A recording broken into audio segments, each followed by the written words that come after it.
अगर आप भी चाहते हैं कि एसएस फिल्म्स मोतिहारी के ऑडियो वीडियो सबसे पहले आप तक पहुंचे, तो इस चैनल को सब्सक्राइब करें और साथ ही बेल आइकन को दबाना ना भूलें। Presented by SS films Motihari.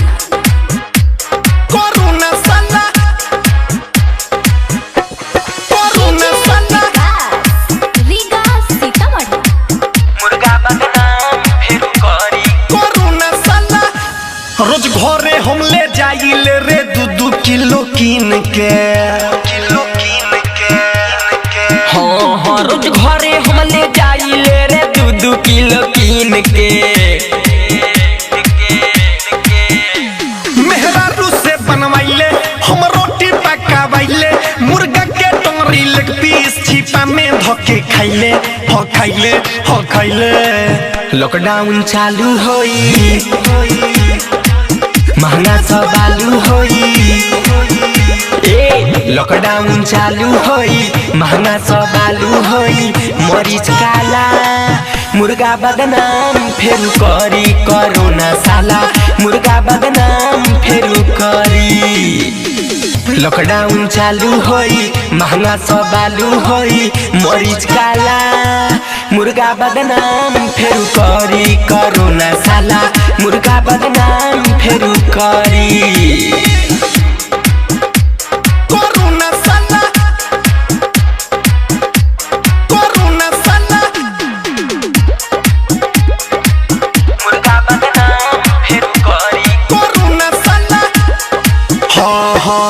ऐसे न बोला भाई, हमर ई मूलल गाई ओकरा न बिना हमर भरे पेट रे।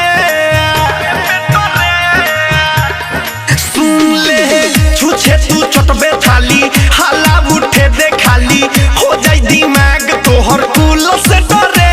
मेहरारू से बनवाइले हम रोटी पकावाइले, मुर्गा के टंगरी लेग पीस छिपा में धके खाइले खाइले। लॉकडाउन चालू होई, महंगा सब आलू होई।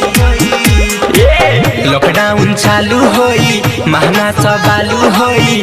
मरीच काला मुर्गा बदनाम फेरू करी, कोरोना साला मुर्गा बदनाम फेरू करी।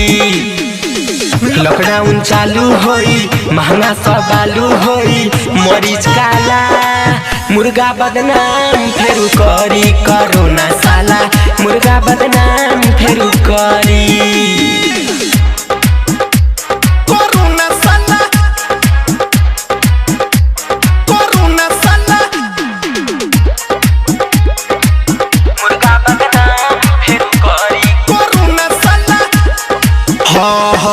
रतन रत्नेश सुनो बात विशेष सुनो, काहे सुजितवा के भड़कावता रहो।